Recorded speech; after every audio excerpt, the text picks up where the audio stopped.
ठीक है, सो I started आज लंबी रिकॉर्डिंग। क्लास है।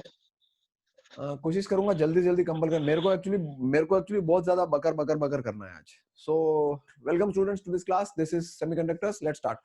आमतौर पे मेटल्स, कंडक्टर और इंसुलेटर, किसी भी ये जो सेट ऑफ मटेरियल्स होते हैं, available materials in the world, इनको अपन 3 टुकड़ों में बांटते हैं, मेटल्स, सेमीकंडक्टर्स और इंसुलेटर्स। मेटल्स वो होते हैं जो अच्छी खासी बिजली उसके थ्रू फ्लो होती है, and if you notice that जो आपको रेजिस्टिविटी की वैल्यू दी गई है, रेजिस्टिविटी मतलब बिजली फ्लो करने को रोकना, तो उसकी जो ऑर्डर ऑफ मैग्नीट्यूड है दैट यू कैन सी 10⁻⁻2 से 10⁻8। देखिए इतनी बड़ी रेंज तो देनी ही पड़ेगी इसको, क्योंकि तुम केमिस्ट्री पढ़ चुके हो। केमिस्ट्री में कोई भी एक सिंगल बहुत कंसाइज मैथमेटिकल मैनिपुलेशन अवेलेबल नहीं है नेचर के डेटा को कवर करने का, कुछ भी मैनिपुलेशन नहीं है, ठीक है। मतलब आप चार दोस्त एक ही सर्दी में बाहर जाते हो और घर लौट के आते हो और उसमें से एक बीमार पड़ जाता है, बाकी 3 नहीं पड़ते, तो there is no theory for it, है ना। उसकी भी इम्यूनिटी कोई बहुत घटिया नहीं थी जो बीमार पड़ गया, बट ठीक है। अच्छा, फिर उसके बाद आते हैं इंसुलेटर्स। इंसुलेटर कहते हैं प्राण जाए पर बिजली ना जाए, तो इसकी रेजिस्टिविटी आप देखो 10⁻11। मैं यहाँ पे रेंज लिखता हूँ, बड़ी दिखाई देगी आपको, 10⁻2 से 10⁻8। This is for metals, whereas insulators के लिए है 10⁻11 से 10⁻19। आप रेंज देखो साली, मतलब इस लेवल की रेजिस्टिविटी ऑफर करता है, तो resistance is very high. And when somebody is talking about resistance, we can understand that बिजली तो फ्लो कर ही सकती है, तभी रेजिस्टेंस की बात कर रहा है वो। अभी अपन बात करते हैं सेमीकंडक्टर्स की, तो सेमीकंडक्टर्स की जो रेजिस्टिविटी वो इनके बीच की है। अब आप देखो 10⁻⁻5 से लेके 10⁻6। अब आप देखो सेमीकंडक्टर्स की रेजिस्टिविटी की बैंडविड्थ देखो आप, सच अ ह्यूज बैंडविड्थ। साला -6 से लेके -5 से लेके +6 सेमीकंडक्टर्स की है। तो इसका मतलब इसमें टेम्परेचर का अच्छा खासा रोल हो सकता है। सेमीकंडक्टर्स वो कैरेक्टर है, अगर आपको किसी सड़क चलते आदमी को समझाना तो उसको आप कहोगे कि सेमीकंडक्टर्स वो मटेरियल है जिनमें अगर आप थोड़ा सा टेम्परेचर का इंक्रीमेंट कर दो ना, तो वो बिजली फ्लो करना शुरू कर देते हैं, और जितना ज्यादा टेम्परेचर बढ़ाओगे उतना बढ़िया बिजली फ्लो करेंगे। So that's what a semiconductor is all about. तो आई थिंक इतनी परिभाषा आपके सेमीकंडक्टर को पढ़ने के लिए सफिशिएंट है। बाकी तो आप ये जब एनसीईआरटी की रीडिंग करोगे तो इस पेज पे मैंने फोकस किया है, यू कैन फोकस। मैं why am I taking NCERT into the account, ये पढ़ाते वक्त मैं एनसीईआरटी क्यों ले रहा हूँ, क्योंकि ये जेईई मेंस का टॉपिक है। We have to stick to NCERT, उसके बियॉन्ड हम जाएंगे तो दुनिया, उसके बियॉन्ड आप पीवाईक्यूज पढ़ो, प्रीवियस ईयर्स क्वेश्चंस जो सेमीकंडक्टर पे आए हुए हैं जेईई मेंस में, AIEEE में, वो पिकअप करो, उसी का जैसा क्वेश्चन आता है, ठीक है। थोड़ा सा IIT JEE एडवांस वाला टच इसको नहीं देना है, मैंने शुरू से ही कहा था। ये एग्जांपल्स हैं। एलिमेंटल सेमीकंडक्टर कौन होते हैं आपके, सिलिकॉन और जर्मेनियम। ये सर अपन बहुत बाकी टाइम एक आध टॉपिक जो जेईई मेंस के लिए उनका क्या करना है, उनका भी तब करेंगे एनसीईआरटी पढ़ना है। यार। जब जब अपन खाना खाने लगते हैं तो पहले रोटी खाते हैं, फिर मतलब साथ में दही खाते हैं, फिर डेजर्ट तो आता है ना, धीरे धीरे आएगा, रुको सी, सारी वैरायटी आएगी। बाकी जो जेईई मेंस के टॉपिक है उसको भी अपन एनसीईआरटी तो स्टिक कर। जेईई मेंस के लिए बेस्ट तरीका है, जितने भी तुम्हें याद है, जितने भी तुम्हारे जो एक्सपेरिमेंट्स हैं, जेईई मेंस ने बाल्टी भर के एक्सपेरिमेंट दे रखे होंगे, सारे एक्सपेरिमेंट्स को लैब बुक से पढ़ लो एक बार, क्या क्या था। ऑलराइट, तो अच्छा, अब यहाँ पे मेरे को मैं तुमको एक बात समझाना चाहता हूँ कि ये तो मैंने मटेरियल्स का क्लासिफिकेशन किया था, किसके बेसिस पे, कंडक्टिविटी के बेसिस पे किया था। अब एक बहुत इंपॉर्टेंट क्लासिफिकेशन बता रहा हूं मैं आपको। मटेरियल्स को आपको क्लासिफाई करना है, और वो क्लासिफिकेशन है बैंड थ्योरी, ठीक है। देखिए बैंड थ्योरी के बारे में ऐसा है कि इसने लंबा चौड़ा लेख लिख डाला, पूरा एनसीईआरटी ने पूरा लंबा चौड़ा लेख है। आप भी इसको पढ़ना, बहुत अच्छा लगेगा आपको, 1-1.5 पेज का ये लेख है, ठीक है। 4 स्टेट्स, ये स्टेट, फलाना स्टेट दिखा, ग्राफ ग्रूफ भी दिखा दी इस पेज पे, देखो ग्राफ बना रखे हैं, ये बनानेदार ग्राफ बने हुए हैं। बट मैं इसको एक अलग तरीके से आपके सामने पेश करूंगा, मुझे बस खाली स्पेस दिख जाएगा यहाँ पे। ये मुझे खाली स्पेस मिल गई है और मैं यहाँ पे आपको समझाऊंगा। हाँ, कुछ कहना चाहते हो तो बोलो। देखो क्या होता है कि जब एक अकेला एटम होता है, तुमने हाइड्रोजन का एटम पढ़ा होगा, हाइड्रोजन के एटम में एक फर्स्ट शेल होता है जिसमें उसका इलेक्ट्रॉन रहता है, उसके बाद सेकंड होता है, थर्ड होता है, फोर्थ होता है, वो खाली पड़ रहते हैं, वो जबरदस्ती बस होते हैं, है ना। क्योंकि there is a possibility that first shell में इलेक्ट्रॉन होते हैं, फिर सेकंड में भी होते हैं, फिर थर्ड में भी होते हैं। When I go to higher atomic numbers I find that electrons are there, बाहर होते हैं। तो हाइड्रोजन के लिए देखा जाए तो बस एस शेल ही होता है, एस ऑर्बिटल, बस वो पहला वाला है वही होता है, आगे होता ही नहीं है, तो वो खाली जगह होती है ना। तो एक एटम के एनर्जी लेवल्स आपने जब हाइड्रोजन को पढ़ा था तो पढ़े थे, एनर्जी लेवल्स पढ़े थे तुमने, है ना। फर्स्ट शेल -13.6, फिर -3.4, फिर -1.51, फिर -0.85, ऐसे करके आपके सारे के सारे एनर्जी लेवल्स थे, ठीक है। आई सपोज आप कनेक्ट हो पा रहे होगे। लेकिन अब क्या होता है कि ऐसे ही अगर आप थोड़े हायर लेवल पे एटम्स लेते हो, तो हायर लेवल पे जब आप एटम्स लेते हो तो इलेक्ट्रॉन्स की संख्या ज्यादा होती है, तो फिर भी हम ये तो कह सकते हैं कि हाँ यार उसमें भी एनर्जी लेवल तो होते होंगे, है ना? That we can agree that every atom has got some energy levels तो होते होंगे। अब बात आ रही है कि जब मैं किसी का लैटिस बनाता हूँ, एटम्स को नजदीक लेके आता हूँ, तो क्या होता होगा? सोचो, हर आदमी अपने अपने मुंह को तो कहता है मेरा मुंह तो है साहब न्यूक्लियस, और इस मुंह के चारों तरफ जो इलेक्ट्रॉन्स है उन्होंने अपनी अपनी सेटिंग कर रखी है, यहाँ पे एस शेल के, यहाँ पे के शेल के, एल शेल के, एम शेल के, और मैं आ रहा हूँ ये पूरे इलेक्ट्रॉन्स का मजमा लेके आ रहा हूँ। तो ऐसे तो यार सबके सब आएंगे, इधर एक न्यूक्लियस आ गया अपना थोपड़ा लेके, पूरा मजमा लेके, या बगल में एक और आ गया, उस तरफ एक और आ गया, तो ये जब सब पास आते हैं तो सोचो इनके इलेक्ट्रॉन्स भी आसपास आते होंगे, थोड़ा रिपल्शन होता होगा, थोड़ा कुछ माहौल बनता होगा, न्यूक्लियस का अपना एक डोमेन सेट होता होगा। जैसे मैं एक न्यूक्लियस हूं, मैं कह रहा हूँ कि पहले मैं अकेला न्यूक्लियस था, लेकिन अब आजू बाजू में क्योंकि लैटिस डेवलप हो गया तो बहुत सारे न्यूक्लियाई हो गए, और बहुत सारे इलेक्ट्रॉनिक क्लाउड हो गए। तो इन सब की ओवरलैपिंग होती है, what they call is chemistry, अभी थोड़ी सी, ठीक है, इन सब की ओवरलैपिंग होती है, और जो the way I have understood it मैं वही तुम्हारे सामने रख रहा हूं। होता क्या होगा कि आप देखिए कि ये जैसे किसी का न्यूक्लियस है, ये किसी का न्यूक्लियस है, ये फिर बगल में किसी और का न्यूक्लियस है, ये और बगल में किसी और का न्यूक्लियस है, ये और बगल में किसी और, ऐसे ना, ऐसे कुछ न्यूक्लियाई ले लेते हैं, काफी सारे से न्यूक्लियस है, ठीक है। तो थोड़ा सा मेरे को ड्रॉ करने में टाइम लगेगा। तो इस तरह के न्यूक्लियस आपने ले लिए, ठीक है। एक सेट और ले लेते हैं, फटाफट गोले बना देता हूँ, प्लस नहीं लगा रहा। तो एक सेट ऑफ न्यूक्लियस ये हो गया, ठीक है, थोड़ा ओवरलैपिंग है, बट मैं मेजर चीज यही लिखूंगा, चिंता मत करना। अब ये सब पास पास आ चुके हैं, तो अब पता है क्या हो गया, हर न्यूक्लियस कह रहा है कि यार मेरी इज्जत है कुछ, आई वॉज न्यूक्लियस मैन, मेरे आजू बाजू में मेरा इलेक्ट्रॉनों को खींचने की मेरी औकात है, मैं खींच के रख सकता हूँ। लेकिन वो भी इलेक्ट्रॉन, वो भी है, वो भी खींचते हैं, वो भी खींचते हैं, वो भी खींचते हैं, उनकी भी दुकान है, उनकी भी दुकान है, उनकी दुकान के आसपास उनका राज चलता है, मेरी दुकान के आसपास मेरा राज चलता है, लेकिन बीच में एक जगह है जहां पे किसी का राज नहीं चलता है, वो जगह आपको माफ करनी पड़ेगी, है ना। तो अब देखो, मैं दूसरा कलर यूज करता हूं, and I will create some domain. जैसे मैं हर न्यूक्लियस के चारों तरफ एक ब्लू कलर का गोला बना रहा हूं। आई सपोज कि तुम्हें दिख रहा होगा, एक आध स्टूडेंट कोई हाँ बोल के रेस्पॉन्ड कर सकता है कि मैं हर न्यूक्लियस के हाँ आजू सर, बाजू देख में, रहा है। ठीक है, हर न्यूक्लियस के आजू बाजू में मैं एक डोमेन बना रहा हूं, ये तेरी औकात का रोल, मतलब होता है ना, जैसे जैसे आज आपके पापा हैं, उनकी उनके तुम्हारे पे तो चलती है उनकी, लेकिन अब पड़ोस पड़ोस में जो रमेश रहता है उस पर तो नहीं चलेगी उनकी, क्योंकि उस पर तो उसके पिताजी की चलेगी, है ना। तो आपने क्या किया कि सबका डोमेन डिसाइड किया। अब आप देखो फिर भी कुछ जगह तो बच गई ना, can you see that some place is still left, and that some other place is basically ये वाला डोमेन जहां मैं रंग भर रहा हूं, ये जो ये अजीब अजीब से कलर में भर रहा हूं, ये वो जगह है जो बेसिकली इन सारे न्यूक्लियसों के प्रभावों से मुक्त है। मुक्त कह सकते हो आप इसको, या आप ये भी कह सकते हो कि यहाँ पे इन सारे न्यूक्लियसों का जो प्रभाव है वो इक्वली लेस है, इक्वली रिड्यूस्ड है, इक्वली डिक्रीज्ड है। और प्रभाव का जो परिभाषा है वो ये होगा एक पर्टिकुलर लेवल से कम। भाई हम सब स्टूडेंट्स हैं, हम सब जब क्लास में जाते हैं तो टीचर की चलती है, लेकिन जब हम क्लास से दूर जाते हैं तो टीचर का या प्रिंसिपल का प्रभाव कम होता जाता है ना, जब आप घर पे आ जाते हो तो एक दायरा है, अपने स्कूल के प्रिंसिपल के एक दायरे के अंदर आप रहोगे तो उनकी सुननी पड़ेगी, जी sir, yes sir, salute sir, ये सर, है ना, मजाक अपनी जगह। लेकिन आप जब स्कूल से निकले उसके बाद तो आप चौड़े चौधरी हो, मर्जी आ जाए थूको ऐश करो, क्या दिक्कत है, you are just outside the school. फिर आप अपने, तो जब आप अपने स्कूल से निकल के अपने घर आते हो, so this is your school का रीजन और दिस इज योर घर का रीजन, तो इसके अंदर आओगे तो फिर आपको कंट्रोल में रहना पड़ेगा, उसके अंदर रहोगे तो वहां कंट्रोल में, ये बीच में सड़कें हैं, मस्त है यार, यहाँ पे कोई दिक्कत नहीं है। तो इन ये जो मैंने दो डोमेन्स बनाई, if you can understand, I have drawn basically दो डोमेन्स। एक ऐसी डोमेन है जिसको मैं थोड़ा सा ब्लूइश कलर दिखाता हूं, देखो ये डोमेन है, ठीक है। अब मैं दोनों का नाम लिख रहा हूं, ये जो नीले रंग की डोमेन है इसको कहा जाता है वैलेंस बैंड। दो बैंड बन गए आपके, वैलेंस बैंड। इनफैक्ट मैं वैलेंस बैंड को थोड़ा सा और प्रॉपरली डिफाइन करूंगा, ठीक है। और ये जो लाइटर कलर मैंने यूज किया है इसको मैं कहूंगा कंडक्शन बैंड, कंडक्शन बैंड। ये दो तरह के बैंड्स हो गए, इसी को बेसिकली बैंड थ्योरी कहा जाता है।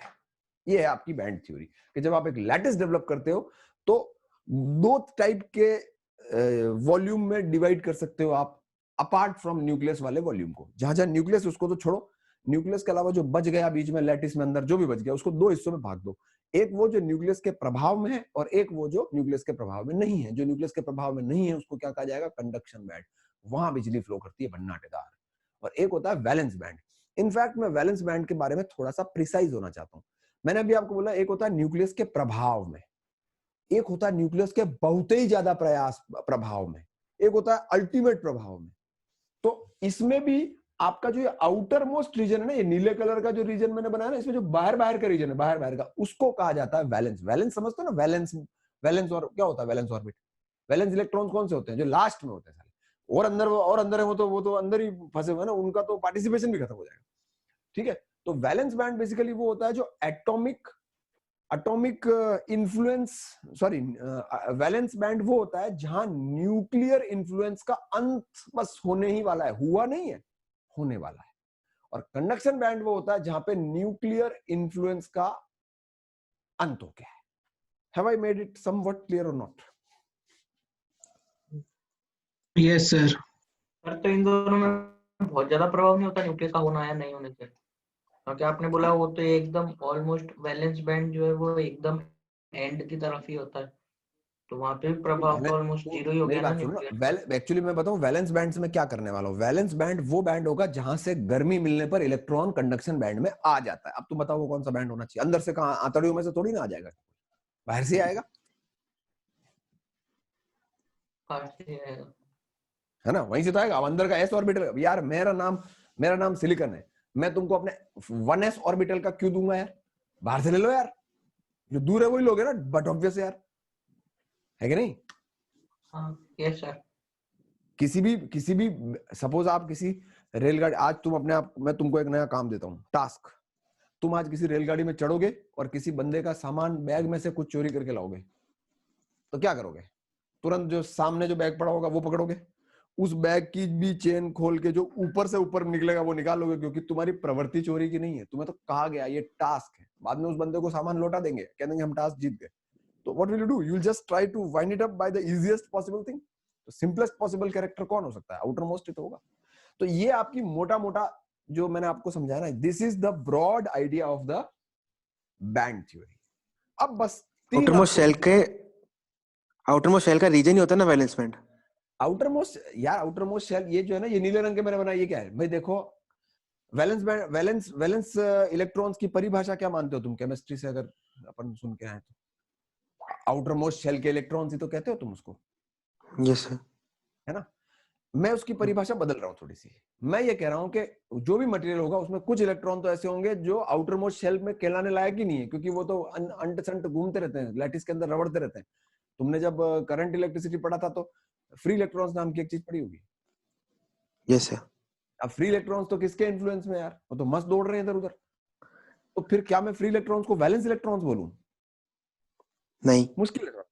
वैलेंस इलेक्ट्रॉन्स वो होंगे जो मेरे तो हों, मैं उन्हें लूज करने की, है ना? तो यहाँ वैलेंस बैंड उस वैलेंस इलेक्ट्रॉन की लोकेशन के आधार पे, जहां कायदे से वैलेंस इलेक्ट्रॉन को होना चाहिए, उसको वैलेंस बैंड कहते हैं। अब इलेक्ट्रॉन जंप करके बाहर चला गया, इजीली चला गया, मुश्किल से गया, वो डिफरेंट। इलेक्ट्रॉन की लोकेशन की बात नहीं कर रहा हूं। मैं ये कह रहा हूं कि वैलेंस बैंड वो जगह मानी जाएगी जो कि जहां तक न्यूक्लियस की इन्फ्लुएंस जिंदा है ना, जहां तक जिंदा, तो वो वहां का आसपास का रीजन है, कोई थिकनेस नहीं है, कोई कुछ नहीं है, उस डोमेन के लोग हैं जो हाँ कहते हैं नहीं नहीं नहीं वी आर न्यूक्लियस। मतलब तुम समझो, दो तरह के बच्चे हैं, एक बच्चे जो एलन जाते हैं लेकिन क्लास नहीं अटेंड करते, एक वो जो लास्ट बेंचर है। आई थिंक ये बहुत परफेक्ट एग्जांपल है। जो लास्ट बेंचर है वो क्लास तो अटेंड करते हैं ना, क्लास तो अटेंड करते हैं, लेकिन वो लास्ट में बैठ के ताश खेलते हैं, पत्ते खेलते हैं। और एक है जो अटेंड ही नहीं करते हैं, जो अटेंड ही नहीं करते वो तो कंडक्शन बैंड में। और वैलेंस बैंड में कौन है? जो अटेंड तो करते हैं लेकिन लास्ट बेंचर है। एक वो होते हैं जो अपने फर्स्ट बेंचर है, उनको तो आप क्लास से उठा के तो कैसे ले जाओगे? गायब तो नहीं हो सकते, भग तो नहीं सकते वो। ओके, सो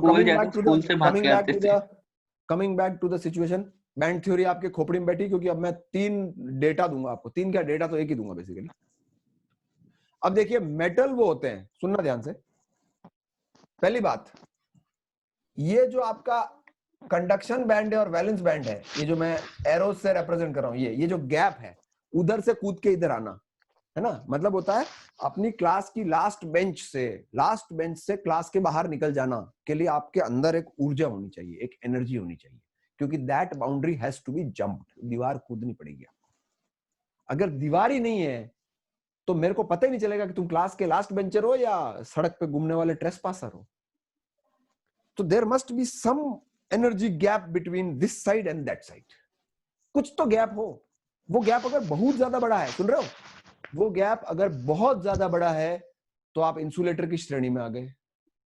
वो गैप अगर है ही नहीं तो फिर तो मैं आइडेंटिफाई नहीं कर पाऊंगा, इस तरह की कोई लोकेशन को मैं डेवलप ही नहीं कर पाऊंगा कि कहां आपका वैलेंस बैंड है, क्योंकि आपकी इन्फ्लुएंस थ्योरेटिकली जो मैं आपका वैलेंस बैंड मानता हूं थ्योरेटिकली, वहां से इलेक्ट्रॉन्स बहुत आराम से कंडक्शन जोन में आ जाते हैं।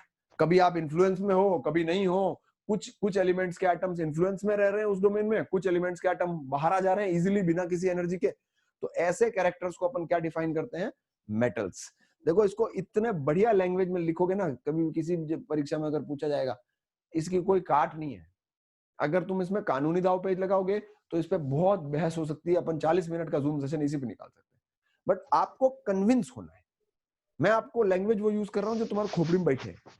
मैं ये कह रहा हूं कि अगर आप लास्ट बेंच पे बैठे हो तो लास्ट बेंच से क्लास के बाहर उठ के चले जाने में आपको एक ऊर्जा चाहिए होगी। देयर मस्ट बी सम दीवार, एक दीवार तो होगी जो फांद के जानी पड़ेगी। अगर वो दीवार बहुत ऊंची है तो आप नहीं जा सकते, दैट्स इंसुलेटर। अच्छे से पकड़ रखा है न्यूक्लियस ने बिल्कुल कस के, हम नहीं आ सकते भैया, वी कांट, सॉरी। एक होता है मर्जी आ जाओ आगे, कोई दिक्कत नहीं। जब थोड़ी बहुत भी हलचल सी मची, इलेक्ट्रिक फील्ड दिखा, अपने अपने फोकटे की तरफ भग लिए। तो ऐसा कोई आपका इन्फ्लुएंस बहुत ज्यादा देखा नहीं, मतलब बहुत मरे मरे से पोटेंशियल डिफरेंसेस भी आप चल पड़ते हो, टेम्परेचर कम होता है तो भी चल पड़ते हो, कोई दिक्कत ही नहीं होती आपको इलेक्ट्रिसिटी के फ्लो में कंट्रीब्यूट करने में, कभी कोई दिक्कत नोटिस ही नहीं की। तो ऐसे केसेस में ये जो एनर्जी गैप है कंडक्शन बैंड और वैलेंस बैंड का, वो बिल्कुल ही मरा हुआ होता है। और हम ये भी कहते हैं कि ये bands almost energy wise overlapped ही होते हैं।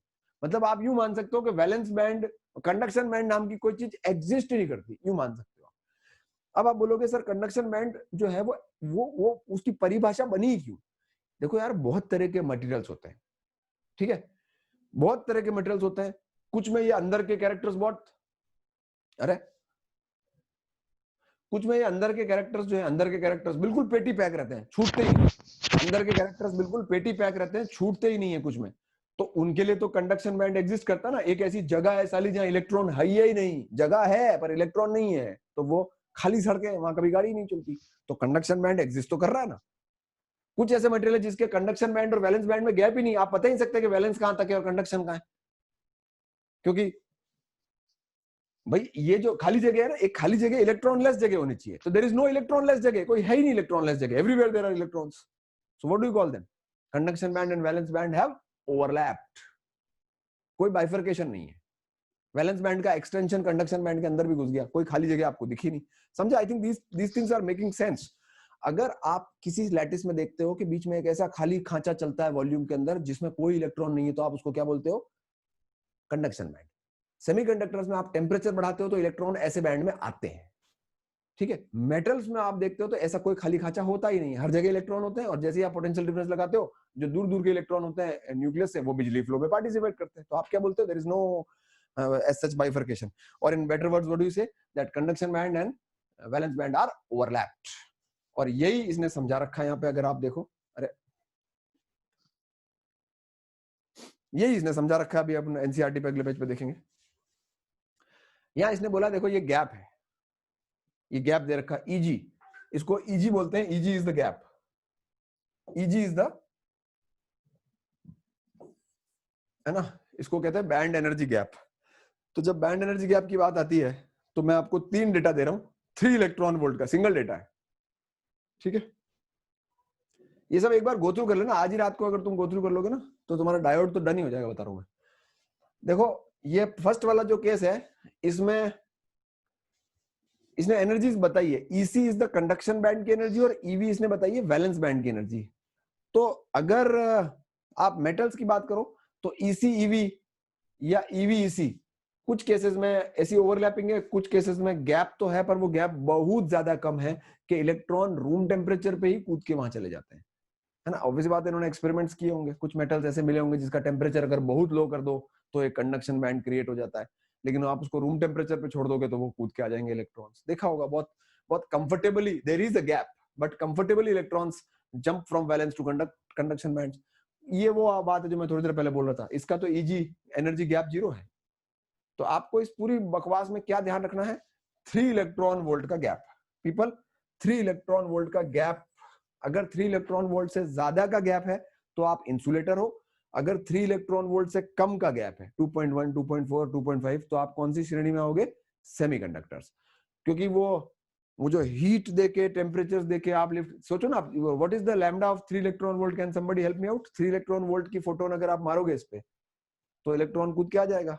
तो 3 इलेक्ट्रॉन वोल्ट कौन हुआ, इज इट 4000 के आसपास? हाँ सर, वही 4200 कुछ के आसपास। तो मतलब विजिबल रेंज के अंदर के फोटोन्स अगर उसमें पड़ते हैं, नॉर्मल रोशनी पड़ती है तो it can start working by the normal visible range.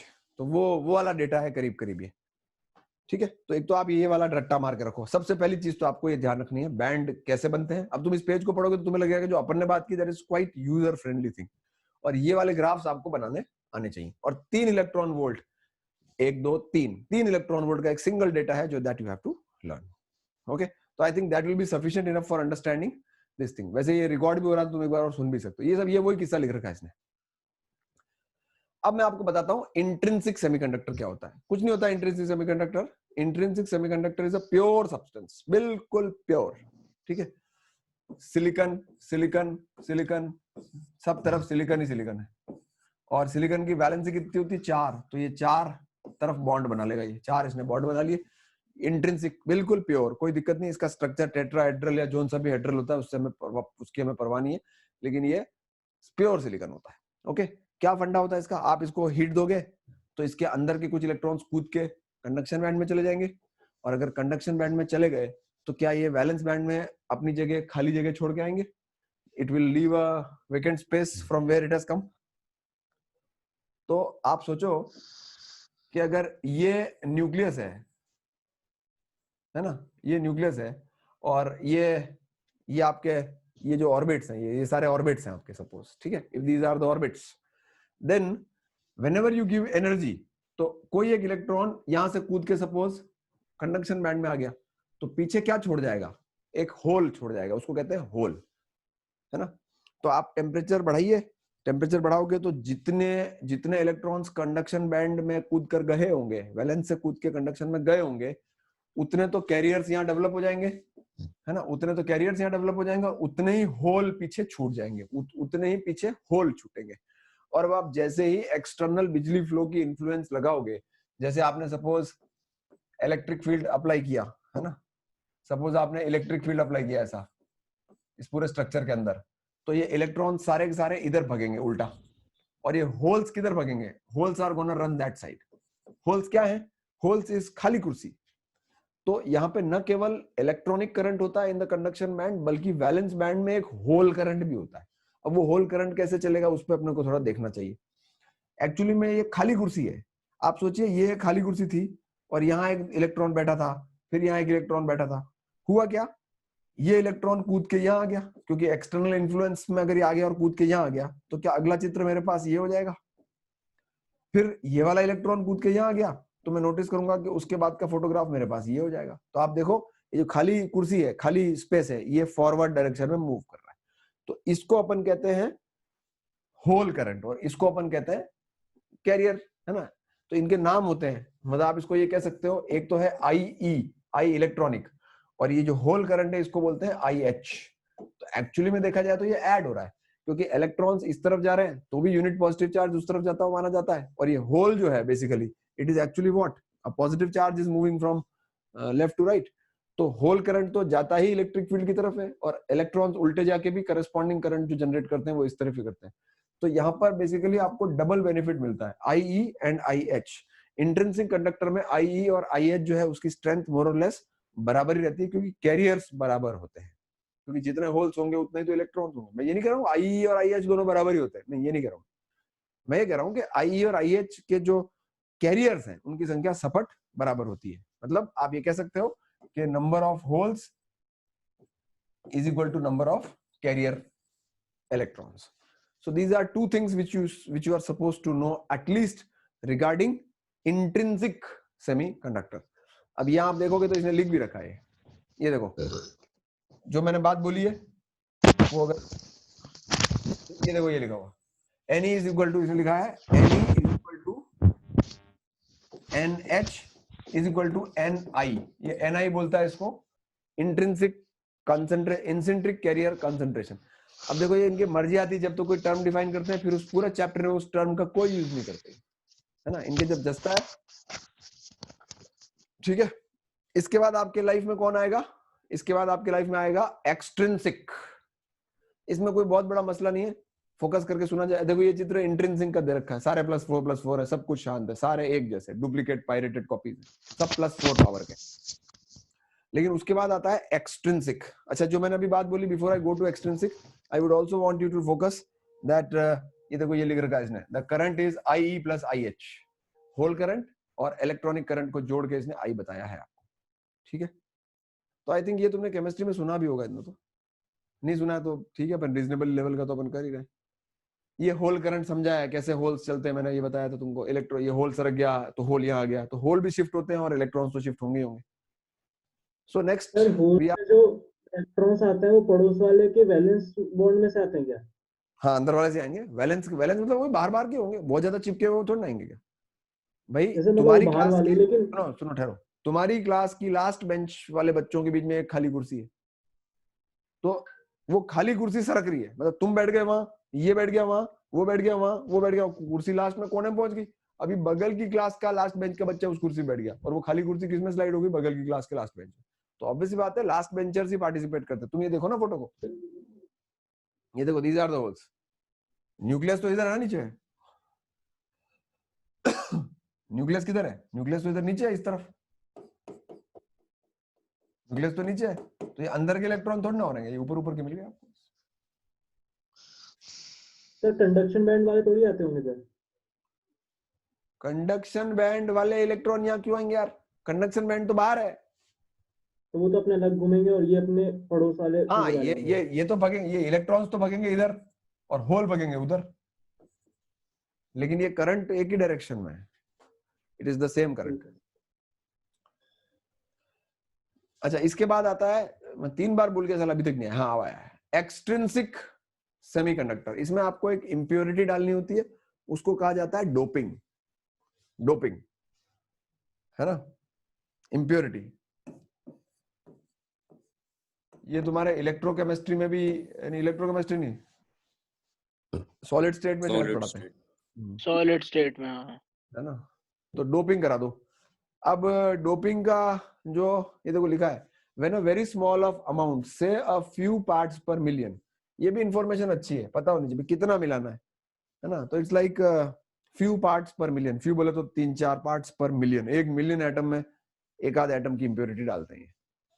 लेकिन इससे मजे हो जाते हैं। देखो 2 तरह का मामला है, या तो आप पेंटावेलेंट डाल दो, भाई सिलिकॉन कह रहा है कि हम 4, सिलिकॉन कह रहा है हम 4, लेकिन आपने क्या बोला, ए सिलिकॉन चल थोड़ा सा फास्फोरस खा, या आपने कहा ए सिलिकॉन चल थोड़ा सा एल्यूमिनियम खा। तो एल्यूमिनियम कह रहा है हमारे तो 3 ही हाथ है, सिलिकॉन कह रहा है हमारे 4 हाथ है, और फास्फोरस कह रहा है हमारे 5 हाथ हैं, 1 हाथ ही एक्स्ट्रा उसके। तो अब आप देखो यहाँ क्या होता होगा, जब आप पेंटावेलेंट मिलाते हो, पेंटावेलेंट है ना, तो पेंटावेलेंट का मतलब है आपने 5 वाला टिका दिया, तो आप देखो इसने चारों तरफ तो सिलिकॉन ही सिलिकॉन है इसके, तो ये 4 हाथ तो इसके सिलिकॉन मिला लेंगे, लेकिन वो एक एक्स्ट्रा हाथ है उसका क्या होगा? वो एक्स्ट्रा हाथ जो है वो ये रहा, देखो you can see that there is an extra electron here,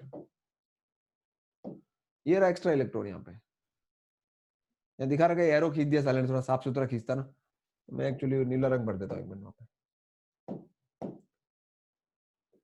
ये तो ये एक एक्स्ट्रा इलेक्ट्रॉन है यहाँ पे, that you can see here, है ना। तो अब ये इलेक्ट्रॉन बॉन्डिंग में तो आ ही रहा है, तो बैठा है, ठीक है। जैसे होता है ना कई बार आप किसी मित्र के साथ, किसी मित्र के परिवार के साथ, है ना, या और कहो, और बताता हूँ मैं आपको, कई बार आप ऐसे किसी जने के यहाँ शादी में चले जाते हो जिसको आपके सिर्फ माता पिता जानते हैं और आपको वहाँ कोई नहीं जानता, तो आप क्या करते हो वहाँ पे? पापा मम्मी तो लोगों से बात भी करेंगे, अपन खड़े रहेंगे वहाँ पे ऐसे दाएं बाएं देखते रहेंगे खाने में क्या है ना। ये तो होता ही अपने साथ। कई बार अपन बिल्कुल ऐसे जगह चले जाते हैं, पापा के ऑफिस की हाँ कोई सर पार्टी है, होता है। अपन को कोई नहीं जानता, तो अपन क्या करते हैं, बस कर रहते हैं इधर, तो देखते हैं बढ़िया है कब चलेंगे साला, या कब खाने को मिलेगा, भूख लग रही है मेरे को। ऐसा होता है। बर्थडे में चले गए आप अपने दोस्त के साथ, दोस्त की बर्थडे पार्टी में चले गए और वहां हमें कोई जानता ही नहीं है और कोई बात भी नहीं करेगा हमसे, हम जबरदस्ती और जबरदस्ती झूठी हंसी भी हंसते हैं अपन, फॉल्स हंसी। तो वो इलेक्ट्रॉन की हालत है, ये फोकटिया बैठा है वहां पे, कोई पूछ नहीं रहा है। तो फिर ऐसे मौके पे ये इलेक्ट्रॉन क्या करता है, क्योंकि इसकी यहाँ पे कोई कनेक्शन नहीं है, तो it is rather thrown away to conduction band. और यहाँ ऐसे इस तरह के कचरों की वजह से आपको इलेक्ट्रॉन्स, जो कि कंडक्शन बैंड में आप ढूंढ रहे हैं, electrons in the conduction bands, electron in conduction band की संख्या काफी बढ़ जाती है। और ऐसे कैरेक्टरों में कहा जाता है कि Ne is much much more than NH। मतलब ये तो होललेस इलेक्ट्रॉन है ना, ये वो इलेक्ट्रॉन है कमबख्त जिनके सालों के होल भी, ये होल क्रिएट करके नहीं है, ये अपनी आइडेंटिटी के साथ है, हम होललेस इलेक्ट्रॉन। हाँ, टेम्परेचर बढ़ाओगे तो वो जो फिनोमिना थोड़ी देर पहले बताया था कि कुछ इलेक्ट्रॉन कूद के चले जाते हैं, वो फिनोमिना तो अभी भी होगा, लेकिन ये होललेस है। समझे कुछ? ये वो इलेक्ट्रॉन्स हैं जो होल क्रिएट करके नहीं आए हैं, ये तो फोकट में है। और 1 तो पार्ट वो पर फोकट वाले इलेक्ट्रॉन तो दो गुना हो गए ना, एक तो वो टेम्परेचर से भी आ जाएंगे और एक जो एक्स्ट्रा है वो भी हो गए, और होल्स तो सिर्फ टेम्परेचर वाले से ही आएंगे, इसलिए यार ज्यादा वो है। एक बात बताऊं तुम्हें, मैं बताऊं, वो जो फिनोमिना है ना, जो इंट्रिंसिक सेमीकंडक्टर्स वाला था, वो फिनोमिना उतना पावरफुल नहीं होता, उतना तो पावरफुल सर नहीं फिर होता। होल्स कैसे क्रिएट होंगे? मैं क्या कह रहा हूँ, तुम्हें तो बहुत कम बता रहा ना। मतलब फिर भी वो बता जो तो रहा है ना, फिनोमिना, थोड़े बहुत तो तो है। तुम बात की क्रक्स को समझो कि वो जो फिनोमिना है ना अपना, जिसमें आप टेम्परेचर बढ़ाते हो तो होल और होल जंप करके इलेक्ट्रॉन बाहर आ जाता है, एक होल क्रिएट होता है, कि वो फिनोमिना कोई बहुत ज्यादा पावरफुल फिनोमिना नहीं है।